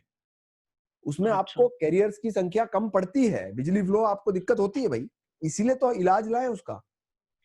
इंट्रिंसिक सेमीकंडक्टर्स आर, एक बात बताओ मेरे को, मैं तुम्हें आगे का जितना भी पढ़ाऊंगा उसमें एक जगह साला इंट्रिंसिक यूज नहीं होता, सोचो आप। इसका मतलब वो फिनोमिना सिर्फ पढ़ने के लिए है, उससे मजा नहीं आ रहा कुछ भी। मजा तो इनसे ही आता है, इम्प्योरिटी। जैसे ही आप इम्प्योरिटी डालते हो, इम्प्योरिटी डालोगे तो एक टाइप का कैरियर शूट अप हो जाएगा एक्स्ट्रा, और वही मेजरली कंट्रीब्यूट करेगा, बाकी तो थोड़ा बहुत तो हल्का फुल्का हो रहा है, जो हो रहा है वो कोई दिक्कत नहीं होती। तो ये एक बैलेंस बनाना होता है ना। तो इस केस में आपने पेंटावेलेंट डाला तो एक इलेक्ट्रॉन एक्स्ट्रा हो गया आपके, वो इलेक्ट्रॉन वैलेंस बैंड से कूद के, वैलेंस बैंड में तो रहेगा नहीं, कंडक्शन बैंड में आ जाता है। तो आप सोचो, वो होल और इलेक्ट्रॉन पेयर क्रिएट हो रहे हैं, वो तो हो ही रहे हैं, साथ में कंडक्शन बैंड में कुछ इलेक्ट्रॉन और एक्स्ट्रा भी है। आप सोचो 1 आउट ऑफ एवरी 10⁻7, 10⁻6 पार्ट्स पर मिलियन कितने होते हैं? 10⁻6 ही होते हैं ना, 10 लाख। तो हाँ एवरी, सर हाँ। है ना, एवरी 1 आउट ऑफ 10⁻6, मतलब आप सोचो मोल के अपने लिए एटम्स की संख्या किस में होती है, जो मोल होता है, मोल 6 × 10⁻23, ये एक कंसिडरेबल नंबर होता है। तो आप सोचो काफी ह्यूज परसेंटेज है ये। तो इतना अगर आप इसको डोपिंग कर दोगे तो काफी कैरियर्स आपके बढ़ जाएंगे। तो इस अगर आपने पेंटावेलेंट डाला है तो आपके कौन से कैरियर्स ज्यादा हुए? Will you agree to this के इलेक्ट्रॉन्स ज्यादा हुए? तो इलेक्ट्रॉन्स यस ज्यादा हुए सर। मतलब आपको ये भी कहना चाहिए कि आपके नेगेटिव जात के कैरियर्स थोड़े ज्यादा हो गए। तो नेगेटिव जात के कैरियर ज्यादा होने का मतलब है, आपने पता है क्या बनाया है? N type semiconductor, N for negative, and N type semiconductor आपका क्रिएट हो गया। देखो यार, ये डायोड के एंड तक, ये डायोड तक ये बहुत लॉजिकल है, मतलब I find semiconductors quite logical. देखो केमिस्ट्री है तो लॉजिक तो कुछ होते नहीं है, लेकिन फिर भी इसमें लॉजिक है। माहौल खराब होता है ट्रांजिस्टर के बाद, ठीक है ना। अब बात आती है किसकी भाई? ये तो एन टाइप हो गया आपके, उसके बाद नंबर आता है पी टाइप। अब मेरे हिसाब से तुम भी बता सकते हो पी टाइप कौन होगा? पी टाइप कौन होगा? पी सर टाइप में आपने एल्यूमिनियम वाला, पी टाइप जिसमें में आपने होल्स एल्यूमिनियम डाल ज्यादा हो दिया। जाएंगे। होल ज्यादा होंगे। होल ज्यादा हो जाएंगे Exactly. उसमें। ये आपने एल्यूमिनियम डाल दिया पीछे, देखो ये पी टाइप एल्यूमिनियम। तो एल्यूमिनियम कह रहा है कि यार मेरे तो हाथ ही 3 है, तो इसके बगल में एक सिलिकॉन उसकी तरफ हाथ बढ़ाता है, तो ये कहता है nothing, I can not offer you anything. तो वहां बेसिकली क्या हो जाता है? खाली स्पेस, रिक्त स्थान, खाली स्पेस। अब वो खाली स्पेस एक फोकटिया होल है, जो साला इलेक्ट्रॉनलेस होल है, तो जो इलेक्ट्रॉन्स कूद के बाहर जा रहे हैं, है ना, जो इलेक्ट्रॉन्स कूद के बाहर जाएंगे टेम्परेचर बढ़ने पर, वो तो एक अलग प्रक्रिया है। जैसे ये इलेक्ट्रॉन कूद के बाहर चला जाएगा, वो एक अलग बात है। ये अंदर एक फोकटिया होल है, ये तो साला बिना किसी फिनोमिना के होल ही रहेगा ना, तो ये तो होल ही है। पता है इसे क्या किया आपने? Can you understand what have they done? अगर आप प्योर सेमीकंडक्टर लेते हो तो टेम्परेचर बढ़ाने पर ही बिजली फ्लो होती थी। यहाँ क्या है, लोअर टेम्परेचर्स पे भी ये पहले से प्री क्रिएटेड होल्स और प्री क्रिएटेड इलेक्ट्रॉन्स है ना, ये तो ये आपकी बिजली को सस्टेन रखते हैं। और थोड़ा टेम्परेचर बढ़ने से वो वाला फिनोमिना तो होगा ही सही, जिसमें होल्स क्रिएट होते हैं। तो इलेक्ट्रॉनिक करंट टेम्परेचर बेसिस पे भी चलता है। अब देखो इसमें क्या होता है ना, जैसे दाल में नमक का टेस्ट सबको अलग अलग होता है अपनी अपनी रिक्वायरमेंट पूरी करने के लिए, वैसे ही ये डोपिंग बेसिकली दाल में नमक ही है। आपको ज्यादा नमक खाना है तो कोई ना कोई आपका पर्पस रहा होगा, है ना। अगर आपको ज्यादा नमक खाना है तो कोई आपका पर्पस रहा होगा। आप ज्यादा डोपिंग क्यों करवा रहे हो आपके सेमीकंडक्टर को? हेवीली डोपिंग कराते हैं, कहीं कम डोपिंग कराते हैं, लाइट डोपिंग कराते हैं, वो depend upon case to case होता है। कैसे डिसाइड करेंगे? अब तुम में से कोई तुरंत पूछेगा मेरे से, सर हेवी डोप क्यों किया उसने, उसको कैसे पता? एक्सपेरिमेंटल वेरिफिकेशन है यार, हेवी डोप किया, तुक्के मारे ये सब कुछ। ये मुद्दा ये है कि आपने तुक्के मारे, आपने चीज डिजाइन कर दी। अब जैसे डायोड जैसी चीज आपने बना दी किसी ने, सोचो तो अब तुम क्या करोगे? तुम क्या सोचते रहोगे कि डायोड कैसे बना? सर मेरे को तो फील ही नहीं आ रही डायोड की, बनना ही नहीं चाहिए था, उसने बना दिया डायोड, वो यूज कर रहा है, तो अब आप उस डायोड को यूज करके आगे बढ़ो ना। बार बार पहिए का आविष्कार नहीं करना होता है। तो यहाँ अपने को जो फिनोमिना है, मैं शुरू से तुम्हें 12th में एक लैंग्वेज यूज कर रहा हूँ। इनफैक्ट मैंने EMI के बाद से ये लैंग्वेज यूज करनी शुरू कर दी है कि हम क्या करेंगे, हम थ्योरी को एक्सेप्ट करने की कोशिश करेंगे। मतलब हम वैसे ही थ्योरी की तरफ ही खड़े हैं, बस हमें थोड़ी बहुत फील आ जाए। केमिस्ट्री यही तो होती है। ओके, तो अब आपके पास दो तरह के कैरेक्टर्स हो गए, N टाइप और P टाइप। अच्छा बाय द वे, ये जो P टाइप मैंने अभी आपको बताया, इसमें नंबर ऑफ होल्स जो है वो काफी ज्यादा होते हैं एज कंपेयर टू इलेक्ट्रॉन। और चूंकि पॉजिटिव कैरियर्स आपके ज्यादा हैं, इसलिए आपको प से पॉजिटिव और प से P टाइप, इसलिए P टाइप आपको बोला जाता है। ठीक है, तो ये इनका परिचय हुआ। N टाइप कौन, P टाइप कौन? सर एल्यूमिनियम ने तो सिलिकॉन का हाथ नहीं पकड़ा था ना अभी। हाँ तो अरे 3 हाथ तो पकड़े ना भाई, तो सर 3 इलेक्ट्रॉन थे, सिलिकॉन का तो जो एक एक है ही नहीं हाथ इलेक्ट्रॉन। था, सर जो सिलिकॉन का एक हाथ था इलेक्ट्रॉन वाला, वो तो मतलब उसका इलेक्ट्रॉन तो रह गया ना वहां पर खुला, तो उससे भी तो फ्री इलेक्ट्रॉन ही आए। एक बार वापस बोलो, सिलिकॉन का जो सर सिलिकॉन हाथ दे रहा था उसे, तो वो इलेक्ट्रॉन ही तो था, तो अगर उसने ये हाथ पकड़ा नहीं तो उसका इलेक्ट्रॉन फ्री हो सुनो, जाएगा। ये रहा एल्यूमिनियम, इसके चारों तरफ सिलिकॉन्स ने हाथ बढ़ाए हैं। ये 4 सिलिकॉन के हाथ हैं, ये चारों। अब ये एल्यूमिनियम कह रहा है ये मेरा एक हाथ, ये मेरा एक हाथ, ये मेरा एक हाथ, और ये मेरा होल। अब बताओ। अच्छा तो बॉन्ड बना हुआ है, ठीक है। तो इधर बगल से कोई इलेक्ट्रॉन कूद के यहाँ आ जाता है, होल वहां चला जाता है, ये ट्रांसमिशन में फ्लो में काम आ गया ना। ठीक है सर। और ये आ जाता है काम में। इसको तुम सोचोगे सर ये तो नहीं आना चाहिए, मुझे फील आ रही है, मतलब नहीं है उसका, कुछ कर नहीं पाएंगे। देखो ना, you will have to develop a mentality के हाँ होगा तो यही। अब देखो आ रहा है आपके सामने पीएन जंक्शन, सीधा अपन पीएन जंक्शन पे आएंगे। ये बाकी एक बार जस्ट गो थ्रू कर लेना। अच्छा इसमें एक बात और बताइए कि आपने जब एन टाइप किया, एन टाइप सेमीकंडक्टर आपने जब देखा, तो वो जो बैंड गैप था ना, वो ऊपर से थोड़ा सा कम हो गया। आप देखो ऊपर से थोड़ा सा कम हो गया है ना, इलेक्ट्रॉन्स ज्यादा हो गए ना। एन टाइप आपने डाला, मैं ये नहीं कह रहा हूं कि क्यों हो गया, मैं कह रहा हूं याद कैसे रखोगे उसको, हाउ टू लर्न इट। अगर आपने एन टाइप स्ट्रक्चर लिया है तो आपको एक बात नोटिस करवा रहा हूं मैं कि एन टाइप सेमीकंडक्टर में ये जो बैंड गैप है ये ऊपर से, मतलब आसमान थोड़ा नीचे आ जाता है, because electron can easily jump of that side. तो ये थोड़ा सा नीचे आ गया है। और जब पी टाइप लिया है, पॉजिटिव टाइप, तो ये नीचे से थोड़ा सा ऊपर आ गया है। Okay, this energy has increased, stability कम हो गई थोड़ी वैलेंस बैंड में। सर अटक रहा है बार बार। अटक रहा है? हाँ अभी मतलब स्क्रीन अटक रही है। आपका नेटवर्क रेड शो कर रहा है, वो रेड लाइन शो कर रहा है। सही आ रहा है। सही आ रहा है। अब चेक कर लो एक सही बार। आ रहा है सर। हाँ आप सही है सर अभी एकदम भी। परफेक्ट ही था पहले भी। अच्छा ओके, तो मैं कह रहा हूँ एक तो इसके रट्टे मार लेना, ये अपने किसी काम का नहीं है, बट ये थ्योरी जेईई मेंस में सवाल ही आ जाए तुम्हारे सीधा, what happens to energy gap. तो ये तुम्हें इफेक्टिवली रटना है, इसके ऊपर अपन घंटा भर भी पीएचडी करते रहेंगे तो कुछ हासिल नहीं होने वाला है। तो you just understand that this upper cloud comes थोड़ा नीचे। तो इसको ऐसे याद कैसे रखोगे? अगर आपके एन टाइप ज्यादा है तो जो एन टाइप में कहाँ करियर ज्यादा होंगे, ऊपर ज्यादा होंगे, तो उसकी एनर्जी थोड़ी नीचे आ जाएगी, ठीक है। और क्योंकि ये गैप तो कम होएगा, थोड़ी ईज बढ़ती है ना। ये जो इम्प्योरिटी मिलाने से थोड़ा गैप कम होता है। और अब आप नीचे वाला देखो, अगर होल्स ज्यादा है तो ये बढ़ जाएगा उसकी तरफ, बट जिधर ज्यादा कैरेक्टर्स है वो शिफ्ट मारता है थोड़ा सा। So this way you can learn it. याद करना है, इसका कोई पेन है। अब मैं आ रहा हूँ सीधा ही पीएन जंक्शन। ये मैंने उस दिन भी समझाया था, आज फिर समझा रहा हूँ। तो एक बार मतलब ऐसा समझो तुम कि तुम अपने दोस्त को प्रैक्टिस के फॉर्म में कि मैं तुझे आज पीएन जंक्शन समझाऊंगा, जैसे सर ने बोला वैसा मैं पूरा तेरे को समझाऊंगा और कन्विंसिंग लैंग्वेज में समझाऊंगा। बस जो मैं बोल रहा हूँ उसको पहले मैं तुम्हें समझाता हूँ, फिर तुम प्रैक्टिस करना एक और बार, तो you will get to understand. देखो क्या होने वाला है। मैंने पीएन जंक्शन का क्या मतलब होता है? पीएन जंक्शन का सिंपल सा मतलब होता है, ये चॉकलेट आती है, पेस्ट्री आती है, ब्रेड आती है, 2 अलग अलग फ्लेवर की ब्रेड चिपका दी, ठीक है। तो इधर अपन ने चिपकाया है P type. Now this is P type and this is an type. First of all ये पी और एन दोनों छोटे होते हैं, कैपिटल में नहीं होते हैं। आप देख लो यहाँ पे पी भी छोटा है, एन भी छोटा है, P and N both are छोटे। हमने इनको सटाया।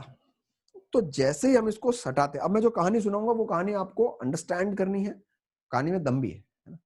आपने जैसे ही पी और एन जंक्शन को सटाया, उधर कौन ज्यादा है ना। देखो बहुत बढ़िया लैंग्वेज यूज करूंगा मैं, है ना। उधर कौन ज्यादा है? होल्स। और इधर कौन ज्यादा है? इलेक्ट्रॉन्स। लेकिन आप नोटिस करो दोनों का डोमेन अलग है। इधर कौन ज्यादा है? होल्स। तो होल्स तो क्लासरूम के अंदर है ना यार, होल्स तो क्लासरूम के अंदर है। और इधर कौन ज्यादा है? इलेक्ट्रॉन्स। तो इलेक्ट्रॉन्स तो क्लासरूम के बाहर है।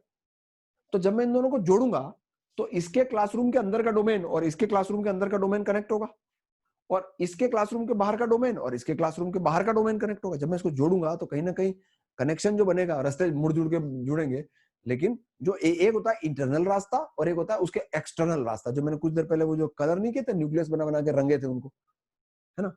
तो इंटरनल रास्ता और एक्सटर्नल रास्ता दोनों कनेक्ट होगा। और चूंकि आप नोटिस करो कि इधर होल्स ज्यादा हैं, तो इधर के क्लासरूम के अंदर के होल्स उधर के क्लासरूम में होल्स कम है, उसमें थोड़ा सा डिफ्यूज कर जाएंगे। एक डिफ्यूजन नाम का फिनोमिना होता है। डिफ्यूजन नाम का एक फिनोमिना कब अकर करता है? जब कॉन्सेंट्रेशन डिफरेंस होता है।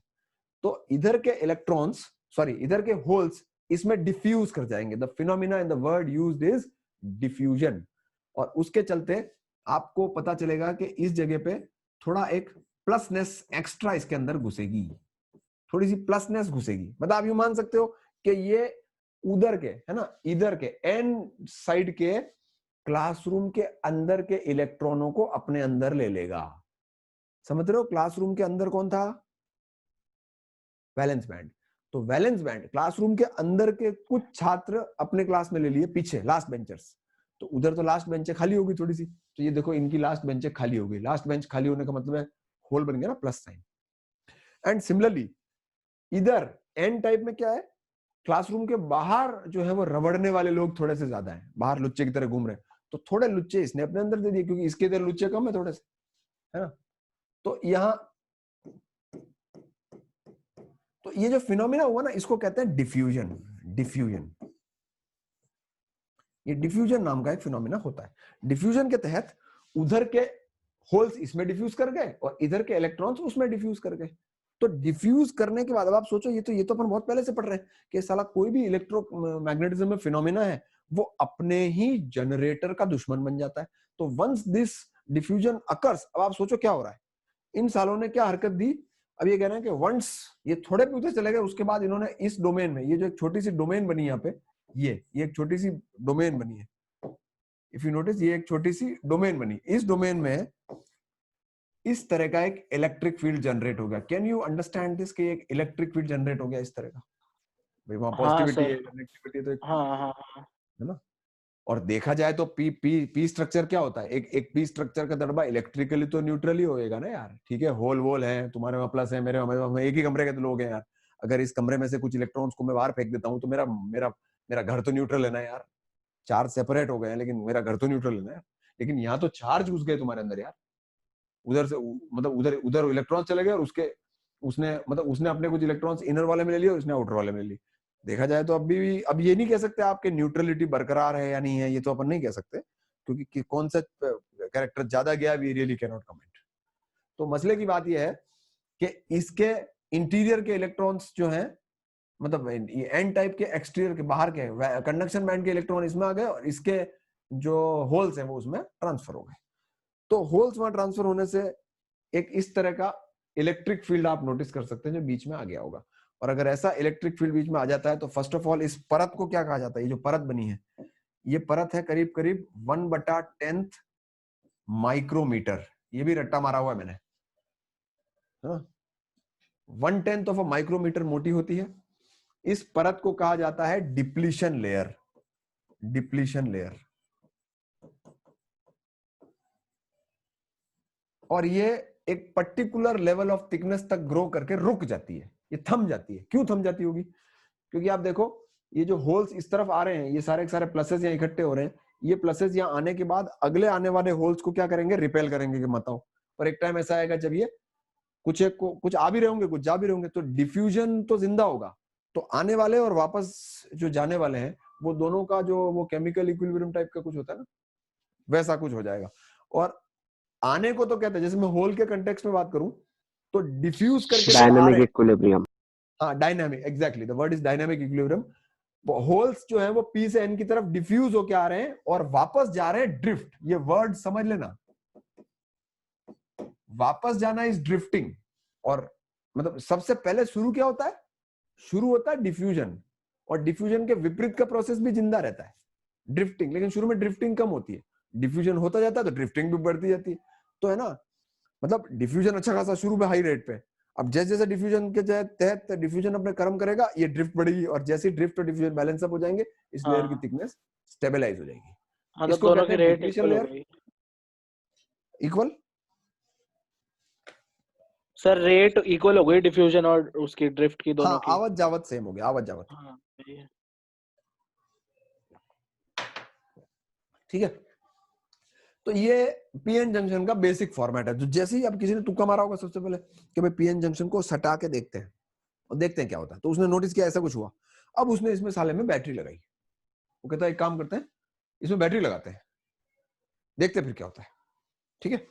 अच्छा, बिफोर ये बैटरी लगे, कैन यू अंडरस्टैंड दैट इस साइड का पोटेंशियल ज्यादा है इस साइड से, इस प्लसेस और माइनस की वजह से पोटेंशियल डिफरेंस क्रिएट हो गया ना बीच में। फ्लॉ ढूंढने लगोगे तो 20 फ्लॉ मिल जाएंगे, लेकिन एक पोटेंशियल डिफरेंस सा क्रिएट हो गया है। और वो पोटेंशियल डिफरेंस जो है वो इस थिकनेस में, ये जो थिकनेस है, कहाँ बनाऊं ग्राफ यार, यहाँ अगर ये आपका पीएन जंक्शन है, ये बीच की परत है, तो इस तरह का एक पोटेंशियल डिफरेंस का वेरिएशन बन जाएगा। There is a potential difference across this, right side being at higher potential, और इस पोटेंशियल डिफरेंस को कहा जाता है barrier potential. Barrier potential, barrier potential, ये टर्म्स आपको पता होनी चाहिए बस। खाली इसमें दो चार चीजों के बारे में बोलूंगा मैं, ज्यादा नहीं। पहली बात मैंने क्या बोली, जैसे ही आप पीएन जंक्शन को सटाते हो, पी के अंदर पॉजिटिव कैरियर से वो डिफ्यूज करके इसमें आ गए, उसके अंदर नेगेटिव कैरियर से वो डिफ्यूज होकर इधर चले गए।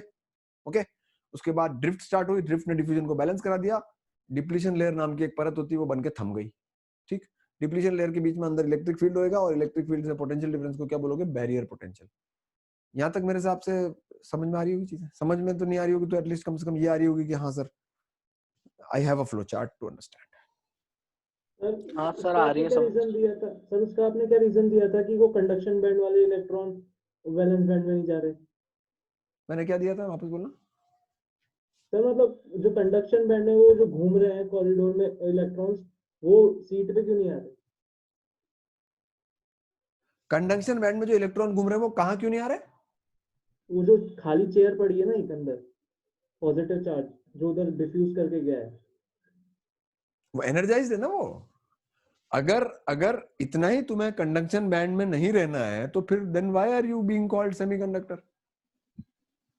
तो वो तो मजबूरी है ना, क्योंकि वो फास्फोरस के पास एक एक्स्ट्रा ही था। समझो बात को, ये खेल एनर्जी का है। उनके पास अच्छी खासी एनर्जाइज्ड है वो। When they are energised they don't come in. Nucleus की भी इतनी औकात नहीं है कि खींच के ले आए, तभी तो 3 टाइप के टेम्परेचर मेटल कम कर दे तो periodic, हाँ टेम्परेचर कम कर दे तो टेम्परेचर कम करेंगे तो इट में शो नेगेटिव इफेक्ट, फिर वो अंदर आ सकते हैं, फिर वो न्यूक्लियस के भैया आप देखो ना थर्मली एजिटेटेड कैरेक्टर से तो अट्रैक्शन से कहाँ जाएंगे, एक एनर्जाइज्ड कैरेक्टर से, एक होते हैं फोकटे एनर्जी नहीं है तो हल्के हल्के फिर न्यूक्लियस के असर में आएंगे और अंदर आएंगे, चिपके रहेंगे थोड़े थोड़े से। भाई मैक्रो लेवल पे तुम ये थोड़ी कह सकते कि अबे अंदर आ जाओ ना, बाहर के रवट रहे हो, कुर्सी पड़ी है अपने, वहां पे कोई मनुआर थोड़ी करने वाला बैठा है। आपको ये बात की परिभाषा पता है कि तुम एक बात बताओ मुझे, तुम ये कैसे मान गए थे क्लास 11 में कि जो पीरियोडिक टेबल के लेफ्ट वाले कैरेक्टर्स है उनको अपना इलेक्ट्रॉन पसंद नहीं है? क्यों नहीं पसंद है बे? क्यों नहीं पसंद है? सोडियम को वो लास्ट वाला इलेक्ट्रॉन काहे नहीं पसंद है? बताओ ना मेरे को, क्या रीजन है? अकेला इसलिए? सर सोडियम की बात ही नहीं सुनता वो इलेक्ट्रॉन, वो अपनी मस्त है मगन। भाई ये तुमने एक ऑब्जर्व्ड फैक्ट को अपने मन में बसाया ही तो है। हाँ मतलब न्यूक्लियर फोर्स काम करना बंद कर देता है उस एक्सटेंट पे, इसलिए अब वो ये देखो, ये तुम मेरे को है ना, ये तुम मुझे साढ़े से जस्टिफिकेशन दे रहे हो सर पर मतलब एक्सेप्ट करिए ये बात तो। क्योंकि तुमने इसको एक्सेप्ट कर लिया, यही तो कह रहा हूं मैं। हाँ भाई, हाँ केमिस्ट्री तो को सर एक्सेप्ट कर लिया जो, और 10 बार ये सवाल तुम्हारे पेपर में आया होगा तो तुमने जब ये लिखा होगा तो तुम्हें नंबर मिल गए होंगे ससुर, और नंबर मिल गए वो तो बिल्कुल मस्त है, नंबर मिलते हैं इस बात से तो वो आपके जहन में बस गई ये बात कि सोडियम वो उनके, क्योंकि एक एक इलेक्ट्रॉन होता है। सबसे पहले तुमको केमिस्ट्री के टीचर्स ने कैसे एक्सप्लेन की बात कि साहब 2 8 1, तो 1 तो फर्जी है, उसको फेंको, ऑक्टेट फुल होना चाहिए। क्यों बे, क्या है ऑक्टेट में ऐसा, क्या हो जाएगा फुल भरा रहेगा तो? What is the problem? क्या आंसर इसका तुम्हारा, बताओ मुझे। अब मुझे कोई सड़ा सा रीजन दे देगा कोई, जो साला मतलब जस्टिफाइड फैक्ट होगा कोई एक,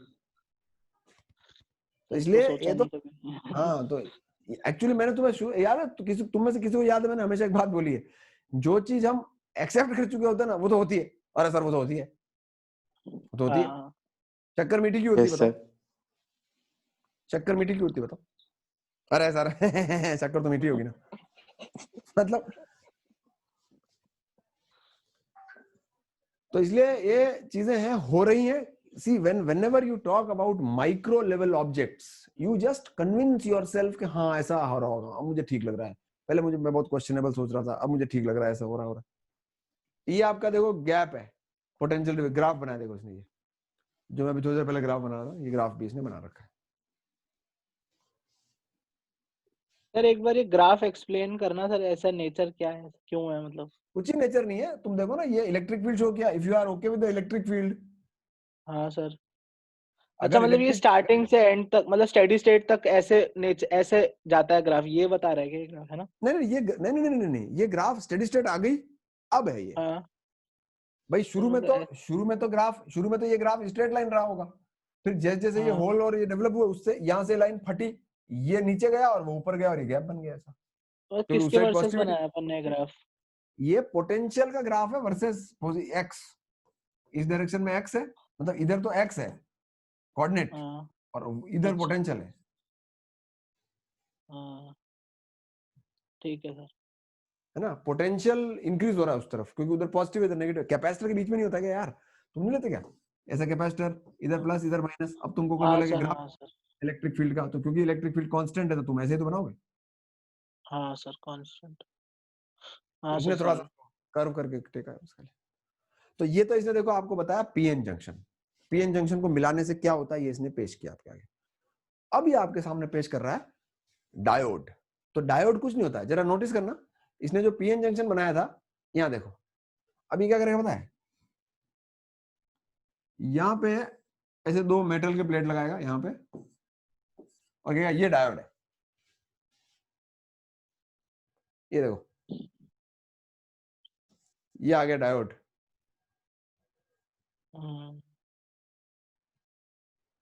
Yeah. So PN junction is nothing. It is as simple as a diode. PN junction कुछ नहीं होता है, सिर्फ एक नॉर्मल डायोड होता है, मतलब सॉरी डायोड कुछ नहीं होता है, एक नॉर्मल PN जंक्शन होता है। अब देखो ये थोड़ा ये परिभाषा, ये बीच को क्या बोलता है, डिप्लीशन रीजन। क्या हुआ, ये तो हो गया डिप्लीशन रीजन। इधर देखो मेटेलिक कॉन्टैक्ट लगा दिया इसने मस्त वाला, और इसका symbol, students you need to understand this symbol, मैंने तुम्हें पिछली बार भी पेपर में जाने से पहले एक सलाह दी थी, पेन। मतलब इसमें अगर मैं बैटरी लगाऊंगा ना इसमें, तो मुझे बैटरी जो है वो कैसे लगानी चाहिए? पॉजिटिव से पॉजिटिव वाला साइड जो पी से पी। मुझे बैटरी इसमें ऐसे लगानी चाहिए, ऐसे, ताकि हाँ इसके अंदर बिजली पी से एन की तरफ जाए। पी से एन की हाँ तरफ जाए, याद कैसे रखोगे? पेन। सर, ऐसे याद रख लेंगे ना, पॉजिटिव से पॉजिटिव जोड़ना है। हाँ ऐसे रख लो, मतलब मैं तो पी से एन पेन याद रखता हूँ इसलिए। और आप देखो, हाँ ये जो इसको इसने डायोड की शक्ल दी है ना, जैसे तुम्हारे रेजिस्टर का सिंबल होता है, कैपेसिटर का सिंबल होता है, इंडक्टर का सिंबल होता है, सिंबल होते हैं, वैसे ये डायोड का सिंबल है। और ये जो एक ट्राइंगुलर एरो है, ये it's basically an arrow, if you notice, है ना? हाँ। ये एक्चुअली में ऐसा एरो होता है। ये जो एरो है ये हमेशा पी से एन की तरफ होता है, पेन की तरफ। एरो ऑलवेज तो पॉइंट्स फ्रॉम। सर हुआ क्या ये मेटल लगाने से? अभी होगा। करंट के डायरेक्शन में होना चाहिए एरो, ऐसे याद रखा है बनने। एब्सोल्युटली, लेकिन एरो पी से एन होगा या एन से पी होगा, ये कैसे याद रखोगे? तो पेन है ना। हाँ पेन है, तो पेन की दिशा में एरो है, और एरो जिधर लग रहा है ना, उधर ही, सुन रहे हो, उधर ही ये बिजली का फ्लो अलाउ करेगा, उसके विपरीत ये बिजली का फ्लो अलाउ नहीं करेगा। वो मैं समझा रहा हूँ, ठीक है? तो अभी तो मैंने सिर्फ मेटल प्लेट लगाई है, उसको तैयार किया है, ना धो के आ गया ये, बिल्कुल, है ना, बाल बना के आ गया मैं, ठीक है? अब सबसे पहले आपने इस डायोड को पी से एन की तरफ ही लगाया है, और पी से एन की तरफ जब आप लगाते हैं तो उसको आप कहते हैं फॉरवर्ड बायस, BIA, बायसिंग करना, BIAS। जैसे इंग्लिश में शब्द होता है ना, यार वो तो बहुत ज्यादा बायस्ड आदमी है, खुद से बहुत ज्यादा बायस्ड है, उसकी नजर में तो वो ही सबसे सही है, ऐसे अपन बातें करते हैं लोगों के बारे में। तो बायसिंग, एक डायोड को मतलब बायस करना कि तू बिजली किधर फ्लो करेगा। तो सबसे पहले अपन ऐसा बायस करेंगे उसको कि अपन इधर तो लगाएंगे पॉजिटिव, इस तरफ, इधर मैं इधर लगाऊंगा, ऐसे बैटरी लगाऊंगा, ऐसे ऐसे। तो आप देखो, ये जो बैटरी मैंने लगाई है इसका बड़ा मुंह इधर है, तो इसमें बिजली ऐसे जाएगी ना, ऐसे एरो की दिशा में, अर्थात पी से एन की दिशा में। तो इसको क्या बोला जाता है? Forward bias. ये देखो यहाँ लिखा हुआ है फॉरवर्ड बायस। अब क्या होता होगा फॉरवर्ड बायस में? एनसीईआरटी ने अपनी गंद भाषा में समझाया, मैंने अपने मन को कैसे कन्विंस किया है वो मैं बता रहा हूं, ठीक है? ये देखो, are you okay with this forward biasing photograph? First of all just check the photograph, that is this what I just said? क्या यही कहा मैंने?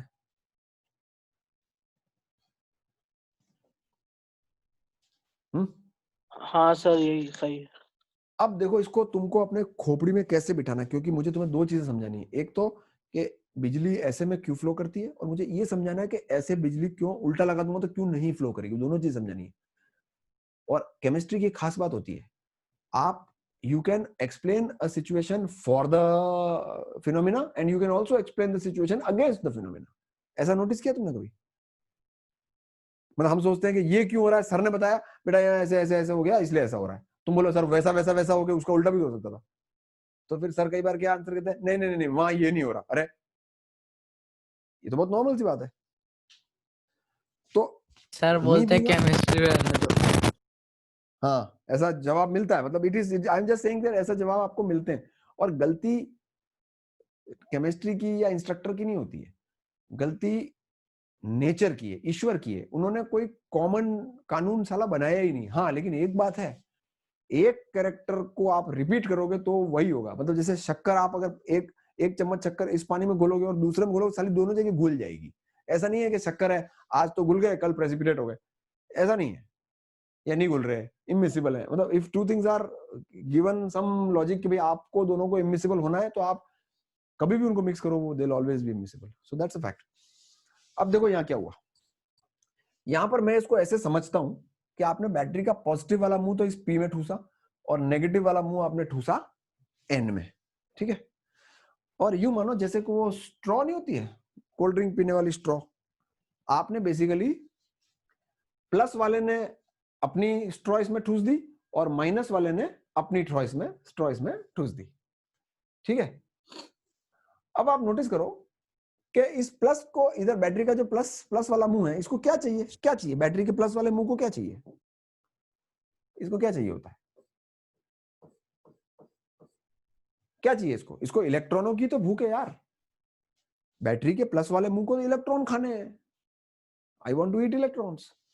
तो इसकी जो ये स्ट्रॉ है, ये इसमें घुसी हुई है, तो मस्त यहां से इलेक्ट्रॉन्स खाने लग जाएगा ये, क्योंकि इसको भूख भी लग रही है। और इसको किस चीज की भूख है? इधर से ये मस्त स्ट्रॉ से खींचने लग जाएगा होल्स। तो जब ये अपनी पसंद के आइटम खींचने लगेंगे तो आप नोटिस करो कि आपने कुछ देर पहले यहाँ पे प्लस प्लस प्लस बनाए थे ना, इधर, और इधर माइनस बनाए थे। तो जो डिफ्यूज होके आए थे वही आगे खींच लिए गए। तो आप सोचो, डिप्लीशन लेयर तो पतली हो गई, और पतली हो गई तो डिफ्यूजन तो वापस स्टार्ट हो गया अच्छे तरीके से। तो बेचारे ये लोग तो डिफ्यूजन करके उस लेवल को अचीव करने की कोशिश कर रहे हैं, और आप मस्त चुस्कियां लेके, वो जो गोला चूसते हैं ना लोग बर्फ का, मस्त आराम से दोनों तरफ से ये खींचे जा रहे हैं, और वो बेचारे गधे की तरह कह रहे हैं अरे यार हर बार कर रहे हैं, कोई ले जाता है उठा के। तो every time diffusion is trying to achieve something, but initially diffusion इस लेवल पे था, तो आपने दोनों तरफ से खींच के उसका लेवल रिड्यूस कर दिया, तो वो इंक्रीज करने की कोशिश कर रहा है और आप खींचते जा रहे हो। तो बेसिकली जो डिप्लीशन लेयर है वो थोड़ी सी पतली होके स्टेबलाइज होके अटकी रहती है, और फॉरवर्ड डायरेक्शन में रिएक्शन कंटिन्यूड रहती है। I think I can explain it using le Chatelier's principle. Suppose in a reaction, है ना, suppose in a reaction A gives B equilibrium में, मैंने उसमें से बी को खींचना चालू कर दिया बाहर, बी को मैं बाहर ले रहा हूं, तो आपको लगता है रिएक्शन पूरी हो जाएगी? ऐसा तो सुना ही होगा यार। हाँ, तो ए और जल्दी वो मतलब ए और बी बनाने लग मतलब जाएगा जैसे जैसे बन ये लेते एक बड़ी बात है, तुमने अगर सुनी है कक्षा 11 में, नहीं सुनी है तो भी सुन लो अब, कि अगर आप ए गिव्स बी है और रिएक्शन हाँ। इक्विलिब्रियम में है, तो जब इक्विलिब्रियम में रिएक्शन होता है तो सैंपल के अंदर ए भी होता है बी भी होता है, लेकिन आपने समहाउ बी को आपने निकाल के बाहर उठाना शुरू कर दिया, तो वो रिएक्शन फॉरवर्ड डायरेक्शन में हुआ के इवेंचुअली वो रिएक्शन पूरी हो जाएगी। हाँ। तो हुआ क्या देखो, एक तो डिप्लीशन लेयर पतली हो गई, बिजली का फ्लो मस्त चालू रह गया, और ये जो था ना, ये 1 2 3, आप देखो ग्राफ नीचे आ गया। इनफैक्ट ये एक्चुअली ये क्या है कि 3 ग्राफ बनाए इसने सबसे पहला वाला ग्राफ तो बनाया है नो बायसिंग, कोई बैटरी नहीं लगाई। 2 नंबर ग्राफ है थोड़ी ताकत की बैटरी लगाई, और 3 नंबर ग्राफ है थोड़ी और ताकत की बैटरी लगाई। तो जितनी ज्यादा ताकत की बैटरी लगाओगे ना आप, जितनी स्ट्रेंथ की बैटरी, तो ये बैरियर पोटेंशियल थोड़ा कम होता जाता है उतना। और एक टिपिकल वोल्टेज के बाद तो ये मतलब उतना वैल्यू नहीं रहती इसकी, क्योंकि अभी तुम आगे देखोगे कि इसका ग्राफ बनता है करंट का, मतलब याद है वो 0.7 किसी ने याद रखा हो पेपर में? तो सिलिकॉन के केस में मैंने कुछ 0.7 बताया था ना, कि 0.7 वोल्ट जब होता है, 0.7 वोल्ट, चलो छोड़ो मैं वो बात नहीं करता। तो फिलहाल ये बात आपके समझ में आई कि this is forward biasing. Forward biasing को कैसे एक्सेप्ट करो? मैं एक तरफ से प्लस की स्ट्रोक घुसेड़ दी, एक तरफ से माइनस की स्ट्रोक घुसेड़ दी, और अपने शॉक की चीज आप खींचे जा रहे हो, तो डिफ्यूजन वापस बढ़ने लग गया और करंट ही चालू हो गया एक तरह से, क्योंकि diffusion will never be able to reachieve the original depletion layer की थिकनेस। So that's it. सही है सर बट इलेक्ट्रॉन दूर भी तो जा रहे हैं। कहाँ जा रहे हैं इलेक्ट्रॉन? सर वो जो डिप्लीशन लेयर थी उससे थोड़े से पीछे चले गए ना, तो उनका जो बीच का पोटेंशियल डिफरेंस था वो तो बढ़ गया। एक बात बताओ मेरे को, अपन ने पिछले पेज पे ये देखो इतनी मोटी परत बनाई थी, तो इलेक्ट्रिक फील्ड जो बीच में क्रिएट हुआ होगा प्लस और माइनस के बीच में बैकवर्ड्स, वो भी ठीक ठाक स्ट्रेंथ का क्रिएट हुआ होगा, क्यों? हाँ सर।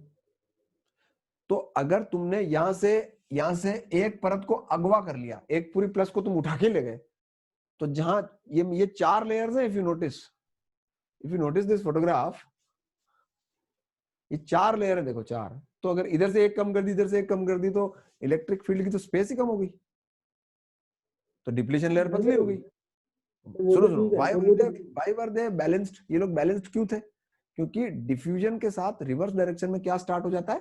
ड्रिफ्ट। तो डिफ्यूजन और ड्रिफ्ट बराबर हो गए थे। अभी तुमने जो मतलब जिस लेवल के डिफ्यूजन पे तुम्हें टिकना चाहिए था भाई, more the diffusion more is the drift, because पहले डिफ्यूजन होगा फिर तो ड्रिफ्ट होगी। ड्रिफ्ट तो एक कदम पीछे ही रहती है, लेकिन डिफ्यूजन एक पर्टिकुलर लेवल पे जाके स्टेबलाइज होता है। तो और ये ड्रिफ्ट और जो डिफ्यूजन है एक पर्टिकुलर लेवल पे दोनों जाके इक्विलिब्रियमाइज हो जाते हैं। लेकिन अगर आप रिड्यूस करोगे, किसी भी कम लेवल पे देखोगे, तो डिफ्यूजन ज्यादा होगा और ड्रिफ्ट कम होगी। तो तुमने क्या किया, उसको श्रिंक डाउन कर दिया, तो डिफ्यूजन वापस ग्रो होने लग गया, क्योंकि डिफ्यूजन को वो लेवल तो अचीव करवाना पड़ेगा ना। तुमको श्रिंक कर, समझो बात को, तुम्हें श्रिंक करा दिया गया।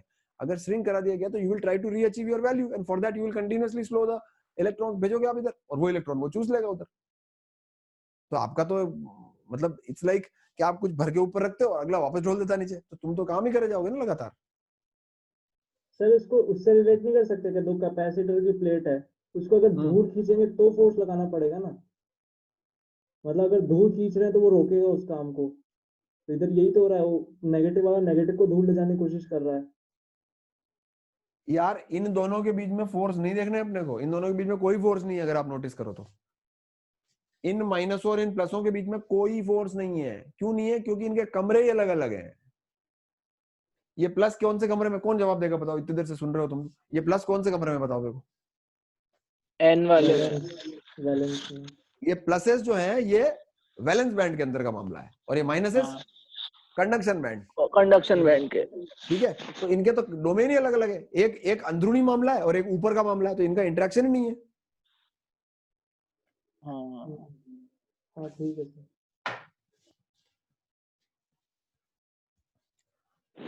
फिर कितने बजे तक चलेगी क्लास? 10-15 मिनट और बस, ठीक है। एक बार ये दोनों बता दूं ना, तुम्हें समझा दूंगा तो सही रहेगा। सवाल एक सवाल करके बता दूंगा तो काफी हेल्पफुल हो जाएगा, ठीक है। आगे बढ़ते हैं। मेरे पैर में नस पे नस चढ़ गई यार, ये पता नहीं मेरे बहुत होता है यार आजकल। ओके, तो ये हो गया फॉरवर्ड बायस, और इसकी क्या खास बातें बताई मैंने आपको। एक तो डिप्लीशन लेयर पतली हो जाती है और ये बैरियर पोटेंशियल कम हो जाता है, ठीक है। अब एक बात आती है, आपने उल्टा लगा दिया। इफ यू नोटिस यहाँ पे जो चित्र बनाया गया है इसमें उल्टा बना दिया गया, उल्टी। कैन यू सी दैट उल्टा बैटरी है?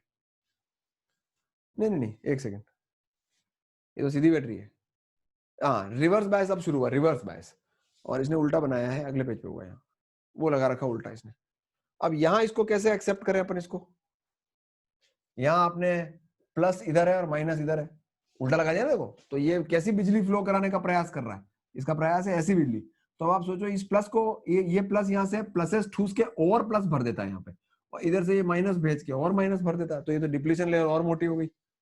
तो इवेंचुअली एक पर्टिकुलर लेवल पे आके अटक जाता है मामला, एंड इट डजंट फ्लो। उधर से आपने प्लसेस ठूस दिए, वैसे ही तो प्लस कम थे, नहीं क्या?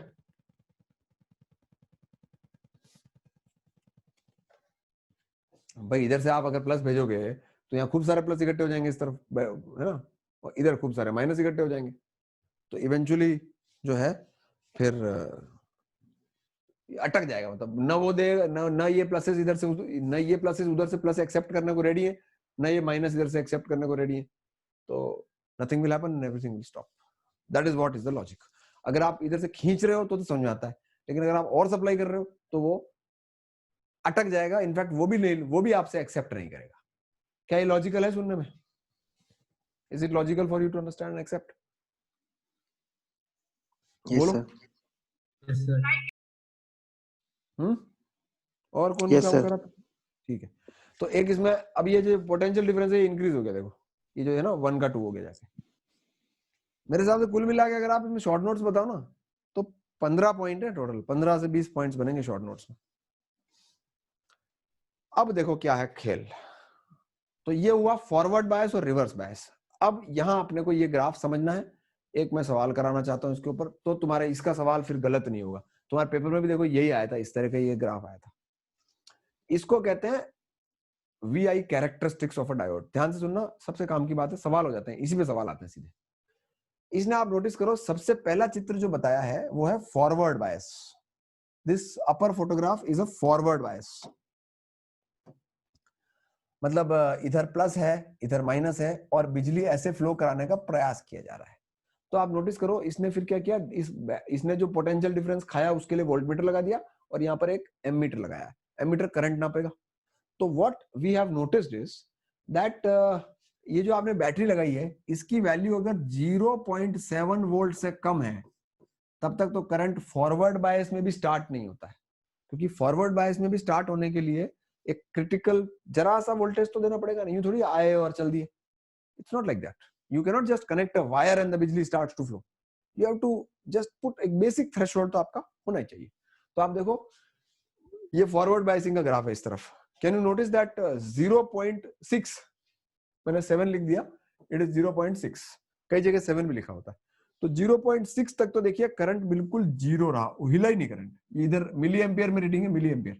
और 0.6 के बाद करंट वर्टिकल राइज है. आप सोचो, इसका मतलब ऑल करंट्स आर एक्सेप्टेबल, कोई दिक्कत नहीं है.